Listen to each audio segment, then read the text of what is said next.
प्यारे साथियों, आप सभी का स्वागत करता हूं अपने एमआरएस स्टडी परिवार में। तो डियर, जैसा कि आपको पता है कि बायोलॉजी फॉर इंजीनियर्स आप लोग जो है यहाँ पे डिस्कस कर रहे थे। तो लेटेस्ट एग्ज़ाम जो है आपका 2022 में यहाँ पे जो है आपका कराया गया है ना। तो ये जो एग्ज़ाम्स हुआ, देखो सेशन 2022 का था, लेकिन एग्ज़ाम जो है 2023 में एग्ज़ाम कंडक्ट करवाया गया है। ठीक है, लेकिन सेशन ये 22 का ही था। 22 में ही एक्चुअली एग्ज़ाम होना चाहिए था, बट 22 में एग्ज़ाम ना होकर 2023 में ये एग्ज़ाम जो है कंडक्ट कराए गए। तो बायोलॉजी फॉर इंजीनियर्स जो कि सिविल ब्रांच या अदर देन अगर सिविल हैं तो भी आपको ये पढ़ना है, बट अलग अलग सेमेस्टर में अलग अलग ब्रांचेज को यहाँ पे जो है पढ़नी है।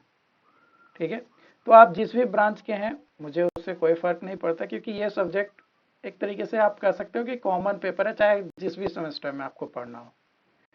तो आप हमारे इस कोर्स में ज्वाइन किए हैं तो डेफिनेटली आपको एक बेटर कंटेंट आपको जो है मिलना चाहिए, सही कंटेंट मिलना चाहिए, जो आपको मिलना चाहिए, जो आपके लिए बेनिफिशियल हो, आपके सेमेस्टर के लिए इम्पोर्टेंट हो। तो और भी ईयर के क्वेश्चंस मैं आपको बहुत जल्द करवाऊंगा। फिलहाल के लिए 2022 का जो कि लेटेस्ट एग्जाम अभी हुआ है, इसका जो है हम लोग यहाँ पे देखते हैं। तो एमसीक्यू, जैसा कि पता है, एमसीक्यू जो है 10 एमसीक्यू जो है आपके होते हैं, ऑब्जेक्टिव क्वेश्चंस, जो कि कई बार ऑब्जेक्टिव क्वेश्चंस भी हो सकता है, एमसीक्यू भी हो सकता है, कई बार ऑनलाइनर भी होता है, कई बार फिल इन द ब्लैंक्स भी दिए जाते हैं।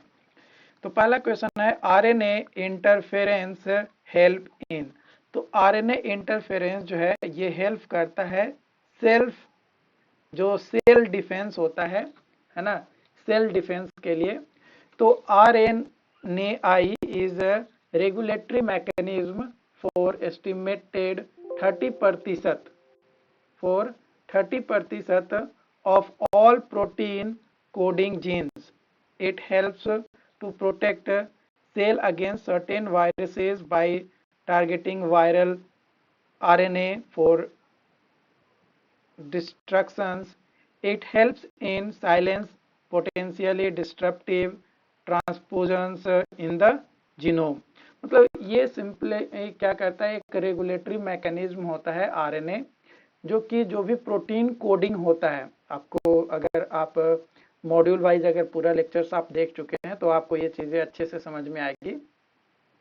जो प्रोटीन कोडिंग होता है उसको एस्टिमेट करने में ये एक तरीके से रेगुलेटरी मैकेनिज्म के तौर पे काम करता है। और जो वायरसेस होते हैं उनसे ये क्या करता है, जो वायरल आरएनए को प्रोटेक्ट करने का काम करता है। ठीक है, एक मतलब जो भी डिस्ट्रक्शंस हो रहा है उसको प्रोटेक्ट करने का काम करता है, ताकि एक साइलेंस पोटेंशियली डिस्ट्रक्टिव जो है बनाया जा सके। जैसे कोई भी, जैसे लड़ाई होता है ना जी, सिंपली समझो, लड़ाई होता है तो कोई एक सुलझाने वाला भी आता है ना, कि भाई लड़ाई काहे कर रहे हो, थोड़ा समझौता वगैरह कर लो। तो वो चीज़ें यहाँ पे जो है आपका एप्लीकेबल है। ओके, उसके बाद अगला क्वेश्चन है आपका यहाँ पे, which one is found only in RNA. कौन सी चीजें हैं जो सिर्फ और सिर्फ आरएनए में पाया जाता है। तो यूरासिल, यूरासिल जो है ये सिर्फ और सिर्फ आरएनए के अंदर जो है आपको देखने को मिलता है। ठीक है, सिर्फ और सिर्फ आरएनए के अंदर। अगला क्वेश्चन है, रेस्ट्रिक्शन इंडोन्यूक्लियस। जो रेस्ट्रिक्शन इंडोन्यूक्लियस होता है वो यूज किया जाता है जेनेटिक इंजीनियरिंग में। क्यों यूज किया जाता है, ताकि they can cut DNA at a specific base sequence. एक स्पेसिफिक बेस सीक्वेंस पे डीएनए को कट किया जा सके और उसको स्टडी करने के लिए एक तरीके से यूज किया जा सके। DNA is found in, DNA is found in, कहाँ पे डीएनए पाया जाता है, तो क्रोमोजोम्स, प्लास्टिसाइड्स एंड माइटोकॉन्ड्रिया। डीएनए में आपका डीएनए इज फाउंड इन, तो इन तीनों में आपका होता है, यानी ऑल यहाँ पे हो जाएगा। जेनेटिक इंजीनियरिंग इज, जो जेनेटिक इंजीनियरिंग है ये आपका एडिशन और रिमूवल होता है जीन्स का। क्या होता है, एडिशन और रिमूवल होता है जीन्स का। द टू स्ट्रैंड्स, जो दो स्ट्रैंड्स होता है डीएनए का, are held together by bonds of, है ना, किसके बॉन्ड से, तो नाइट्रोजन के बॉन्ड से, किसके बॉन्ड से, नाइट्रोजन के बॉन्ड से। ओके, अगला क्वेश्चन है, transgenic plants are developed by, जो ट्रांसजेनिक प्लांट्स होते हैं वो डेवलप किए जाते हैं, किसके द्वारा डेवलप किया जाता है, तो ये डेवलप किया जाता है आपका introducing foreign gene, foreign gene को इंट्रोड्यूस करने के साथ। Which of following, which of following is related to genetic engineering, genetic engineering से कौन रिलेटेड होता है, तो प्लाज्मिड्स, प्लाज्मिड्स जो है ये जेनेटिक इंजीनियरिंग से आपका रिलेटेड होता है। The name of corona virus, corona virus जो कि 2020 में आया था, है ना, अपना भारत में तो 2020 में ही आया था, है ना, मार्च में, ठीक है, मार्च 2020 में, लेकिन इसे नाम दिया गया था कोविड 19, क्योंकि और भी कई सारे कंट्रीज में 2019 में ही जो है ये आ चुका था, इसलिए जो है इसे कोविड 19 के नाम से जो है जाना जाता है।